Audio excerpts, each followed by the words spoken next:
திருமந்திரத்தில் ஒரு பாடலுங்க, நீங்கள் எத்தனை பேர் கேட்டிருப்பீங்கன்னு தெரியல. ஊரெல்லாம் கூடி ஒலிக்க அழுதிட்டு, பேரினை நீக்கி பிணமென்று பெயரிட்டு, சூறையாங்காட்டிடை கொண்டு போய் சுட்டிட்டு, நீரினில் மூழ்கி நினைப்பொழிந்தார்களே. இன்னைக்கு நம்ம பார்க்க போகிறதுங்க மரணம் அப்படிங்கிறது ரொம்ப ஒரு முக்கியமான ஒரு சப்ஜெக்டு.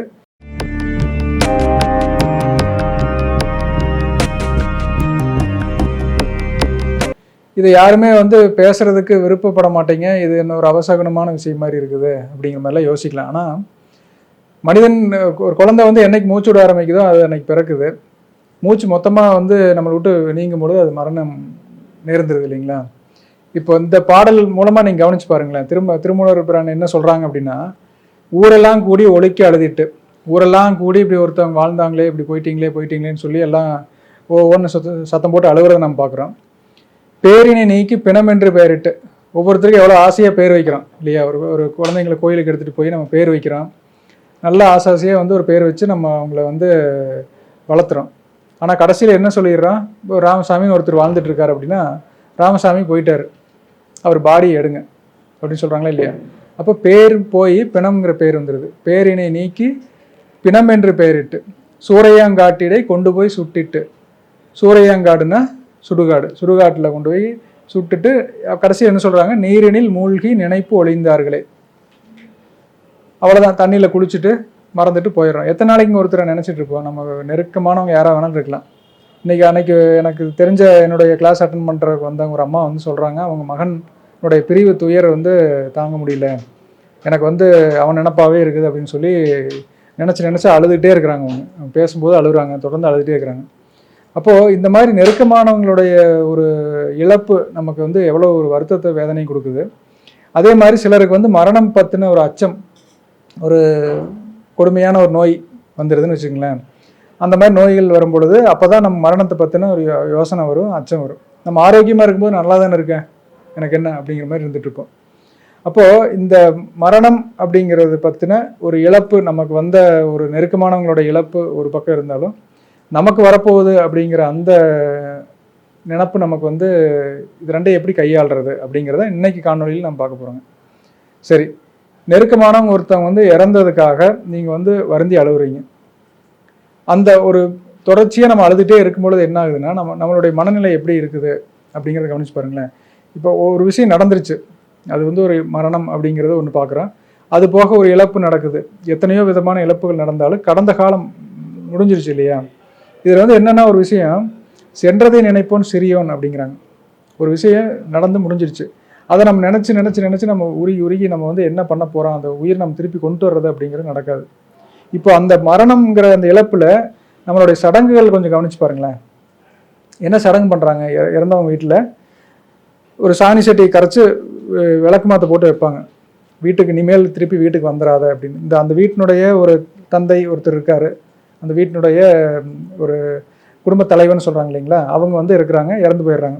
அவர் தான் அந்த வீட்டை கஷ்டப்பட்டு எல்லாம் கட்டியிருப்பார். ஆனால் நம்ம என்ன பண்ணுறோம்? இனிமேல் நம்ம வீட்டுக்கு வந்துடாதீங்க. ஒரு கணவன் மனைவியே வாழ்ந்துட்டு இருந்தால் கூட ஒரு இரவே ஒருத்தருக்கு அவர் கணவன் இறந்து போயிட்டாருன்னா வெடி வரைக்கும் அவங்களோட நம்ம இருக்க முடியுமா? ஒரு சிங்கம் இருக்குது, ஒரு பாம்பு இருக்குது, அது இறந்துருச்சுன்னா குழந்தைங்க கூட குச்சியில் தள்ளி விளையாடு, இந்த புளியோடைய பல்லெல்லாம் எடுத்து நம்ம நூலில் கோர்த்து கழுத்தில் கூட நம்ம மாட்டிக்கிறோம். ஆனால் இதே மனிதன் இறந்துட்டா நம்ம பயப்படுறோம். இதெல்லாம் ஏன் அப்படிங்கிறத யோசிச்சு பாருங்க. அது மாதிரி இப்போ ஒருத்தவங்க நெருக்கமானவங்க இறந்ததுக்கப்புறம் நம்ம என்ன பண்ணுறோம்? அவங்கள நினச்சி நம்ம வேதனைப்பட்டுக்கிட்டே இருக்கிறோம். இதனால் என்ன ஆக போகுது?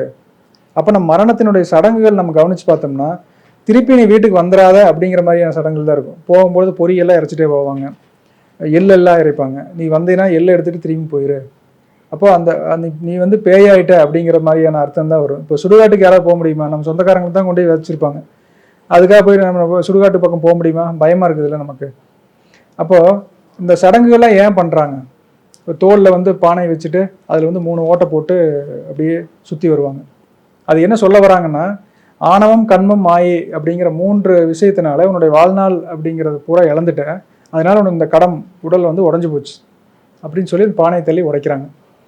அப்போ ஒருத்தனுடைய இழப்பு அப்படிங்கிறது தான் பார்க்காம ஒழிய அதுலேருந்து நம்ம என்ன பாடம் நமக்கு சொல்லித்தராங்க? நம்மளுடைய பாரம்பரியமான ஒரு முறைகள், சடங்குகள், இழவு சடங்கு இல்லை, இப்போ அதை பெரிய காரியம்னு சொல்கிறாங்க, தவறிட்டாருங்கிறாங்க ஒரு வார்த்தை. என்ன பெரிய சாதனை பண்ணியிருப்பாங்க. அவங்க வந்து பேர் கடைசியில் வந்து என்ன தவறிட்டாருங்க, அவர் பெரியவர் தவறிட்டாருங்க அப்படின்னு சொல்கிறாங்க. அப்போ இந்த உலகத்துக்கு ஏதோ ஒரு காரியமாக செய்ய வந்தவங்க செய்யாமல் தவறிட்டாங்க அப்படிங்கிறோட அர்த்தத்தில் தவறிட்டாருன்னு சொல்கிறாங்க. அப்போ ஒரு இறப்பை வந்து நம்ம என்ன பார்வையில் நம்ம பார்க்குறோங்கிறது கவனிச்சு பாருங்களேன். கூட இருந்தாங்க, அவங்க எத்தனையோ வகையில் நம்ம சப்போர்ட்டாக இருந்தாங்க, பேசி சிரித்தோம், போயிட்டாங்க அப்படிங்கிற வருத்தம் ஒரு பக்கம் இருந்தாலும், நம்ம ஒரு ஒரு இந்து சமயத்தில் ஒரு பர்டிகுலர் ஒரு சம்பிரதாய சடங்குகள் வச்சுருக்காங்க. அந்த சடங்குகள் எல்லாமே அவங்க செய்ய வந்த காரியம் செய்யாமல் தவறிட்டதாக செய்கிறதாவே இருக்கும். ஒரு பையனுக்கு வந்து மீசை எடுத்து விட்டுருவாங்க. என்ன தோத்துட்டா மீசை எடுத்துக்கிற அப்படின்னு சொல்கிறாங்க இல்லையா, அந்த மாதிரி அந்த ஒரு தந்தை இறந்துட்டாங்கன்னா அந்த மகனுக்கு வந்து மீசை எடுத்து விட்டுறாங்க.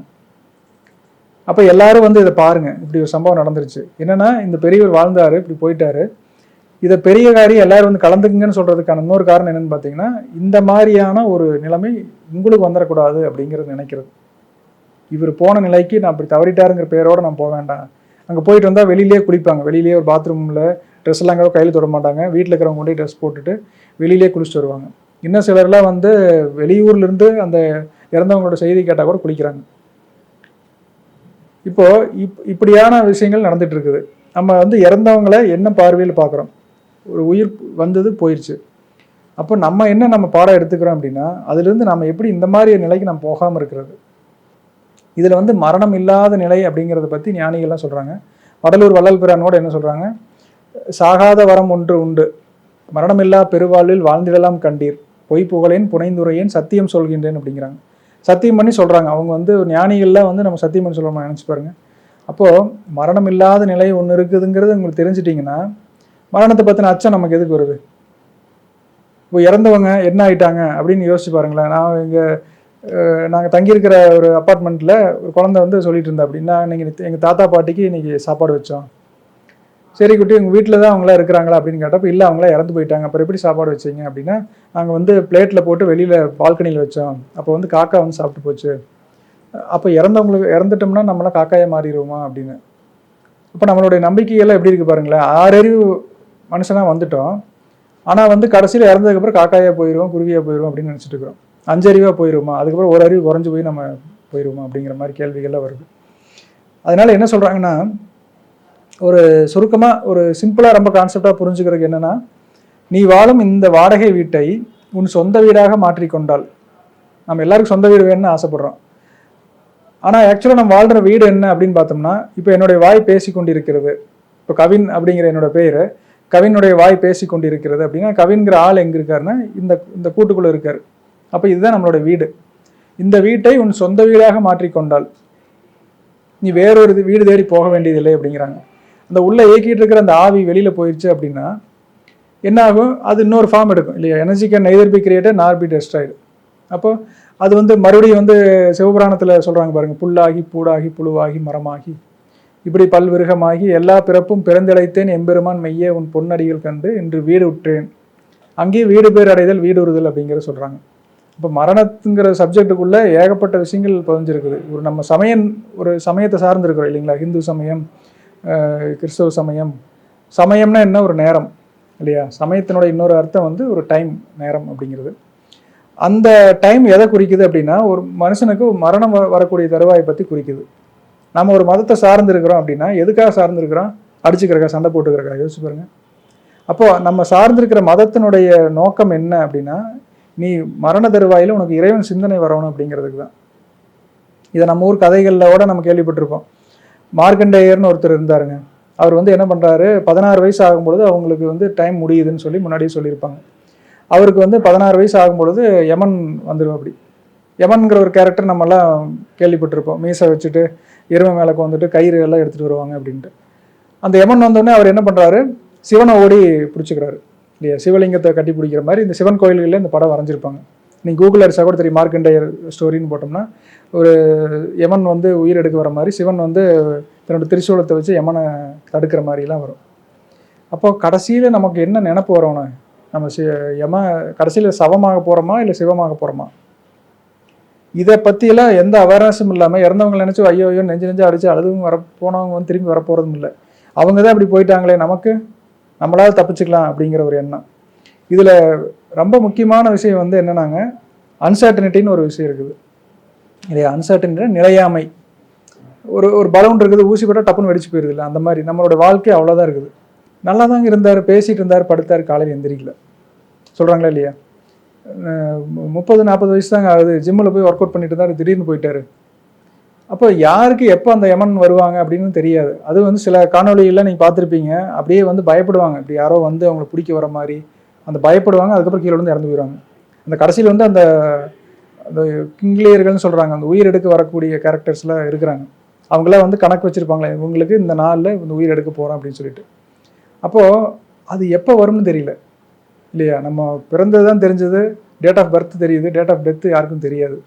அதுக்கு தான் சொல்கிறாங்க, இப்போவோ பின்னையோ இன்னும் சற்று நேரத்திலோ. ஒரு பாடல் இருக்குது, வரிசையாக சொல்லிகிட்டே வர்றாங்க, எப்போ என் உயிர் பிரியும்னு சொல்லிட்டு. இப்போவோ பின்னையோ இன்னும் சற்று நேரத்திலோ, ரவிதான் படு நேரமோ, சூரியன் வரும் நேரத்திலோ, அப்பிலோ தீயிலோ நாயிலோ பேயிலோ, ஆறாத புண்ணிலோ அடநோய்கள் தண்ணிலோ, செப்பெரிய வீட்டிலோ காட்டிலோ மேட்டிலோ, என் உயிர் பிரிந்திடும் இறைவா.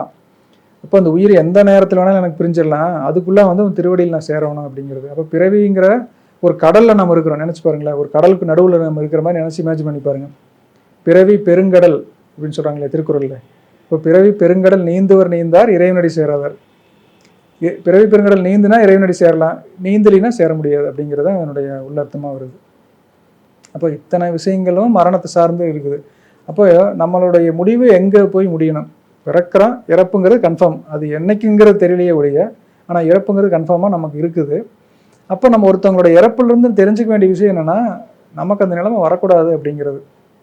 அப்போ மற்றறிவோம் என சிறிது தாழ்ந்திருப்பீரானால் மரணம் என்னும் கொடும்பாவி வந்திடுமே அந்தோ அப்படின்னு சொல்லி, ஏன் உரைத்தேன் நான் இரக்கத்தால் எடுத்துரைத்தேன் அப்படிங்கிறாங்க. இப்போ நான் ஏன் உங்களுக்கு சொல்லிட்டு இருக்கிறேன் அப்படின்னா, ஒரு இரக்கம், இத்தனை பேர் இருக்கிறீங்களே, இத்தனை கோடி மக்கள் வாழ்ந்துட்டு இருக்கிறீங்களே, அப்போ யமன்கிற ஒருத்தவங்க கைவசம் ஆனோம்னா உயிரை வந்து உடம்பு விட்டு பிரித்து எடுத்துருவாங்க. அப்போ அதுக்கப்புறம் வரக்கூடிய வாழ்க்கை என்ன அப்படின்னு பார்த்தோம்னா யமலோக வாழ்க்கைங்கிறாங்க. இதுதான் திருக்குறளில் கூட நல்லா சொல்கிறாங்க. எப்படின்னா, பொருள் இல்லாருக்கு இவ்வுலகம் இல்லை, ரைட்டு, இந்த உலகத்தில் வாழ்கிறதுக்கு பொருள் தேவைப்படுது. அருள் இல்லாருக்கு அவ்வுலகம் இல்லைன்னு இன்னொரு உலகம் சொல்கிறாரு. சரி, அது இல்லாமல் இன்னொரு உலகமும் சொல்கிறாரு, அருள் சேர்ந்து நெஞ்சினாருக்கு இல்லை, இருள் சேர்ந்து இன்னா உலகம். அப்போ இருட்டு உலகம்னு ஒரு உலகம் இருக்குது. அப்போ 3 உலகத்தில் நம்ம எங்கேயோ ஒரு பக்கம் வாழ்ந்து ஆகணுங்கிற கட்டாயம் இருக்குது நமக்கு. அப்போ அருள் அப்படிங்கிற இறைவன் தயவு, கடவுள் தயவு நம்ம எடுத்துக்கிட்டோம் அப்படின்னா நம்ம வந்து அவ்வுலகம் நமக்கு கிடைச்சிடும் இல்லையா? அருள் அப்படிங்கிறது என்ன? அருள் டெஃபினிஷன் ஆஃப் அருள் அப்படின்னு என்னன்னு யோசிச்சு பாருங்களேன். கேள்வி கேளுங்க, அருள்னா என்ன? அருள்ங்கிறான், அருள் வந்துருச்சு, அருள் வாக்கு சொல்கிறாங்க அப்படின்லாம் சொல்லிட்டு இருக்கிறான். ஆனால் ஆக்சுவலாக அருள்னா என்னென்னா இறைவன் கடவுள் தயவு. அப்போது அந்த கடவுள் தயவை நம்ம பெற்றுக்கிறதுக்கு தான் நம்ம ஒரு மதத்தை சார்ந்திருக்கிறோம். எல்லாரும் என் மதம் பெருசு, உன் மதம் மட்டன்னு சொல்லி நம்ம ஏற்றத்தாழ்வு பார்க்குறதுக்கு இல்லை. அப்போ இந்த மரணம்ங்கிறது எனக்கு ஒரு நாள் வரப்போகுது, அதுலேருந்து தடுத்துக்கக்கூடிய எனக்கு ஒரு துணை வேணும். இது வந்து ஒரு மெய்குரு பிரானால ஒரு துணையினால தான் அடைய முடியுங்க. அதை பற்றின விவரங்கள் நான் இந்த காணொலியில் நான் சொல்லலை. ஆக்சுவலாக நீங்கள் வந்து இதை சில விஷயங்கள் நம்ம எல்லாத்தையுமே ஓப்பனாக சொல்ல முடியாது இல்லைங்களா? இதை பற்றி தெரிஞ்சுக்கணுன்னா என்னுடைய நம்பர் வந்து இந்த வீடியோலையும் வருது, கீழே டிஸ்கிரிப்ஷன்லையும் போட்டிருப்பாங்க. நீங்கள் அதுக்கு கால் பண்ணுங்கள், நம்ம என்னங்கிறத நம்ம பேசி தெரிஞ்சுக்கலாம். இந்த ஆர்வம் இருந்துன்னா, எனக்கு இந்த மரணம்ங்கிற ஒரு நிலை வேண்டாம், நம் மரணம் இல்லாத நிலை அடையணும், சமாதி நிலை அடைகிறது, முக்தி அடைகிறது அப்படிங்கிறது. ஸோ அப்படி ஒரு ஆர்வம் இருந்ததுன்னா நீங்கள் வந்து அதை பற்றி தெரிஞ்சுக்கலாங்க. ஆனால் மரணத்தை ஜெயிக்க முடியும், இது வந்து இன்றைக்கி நடந்துட்டு இருக்கிற ஒரு செயலாக இருக்குது அப்படிங்கிறத பற்றி ஒரு விஷயங்கள் இருக்குது. அப்போ இறந்தவங்களை பற்றி வருத்தப்பட்டு ஆக போகிறதில்ல, நம்ம அந்த நிலைக்கு போகாமல் இருக்கிறது அப்படிங்கிற யோசனை நமக்கு வரணும் அப்படிங்கிறத அந்த ஓவராலாக அந்த காணொலியில் நம்ம பார்த்துருக்குறோம். நன்றிங்க, மீண்டும் சந்திப்போம். மிக்க மகிழ்ச்சி உங்களுடைய நேரத்திற்காக.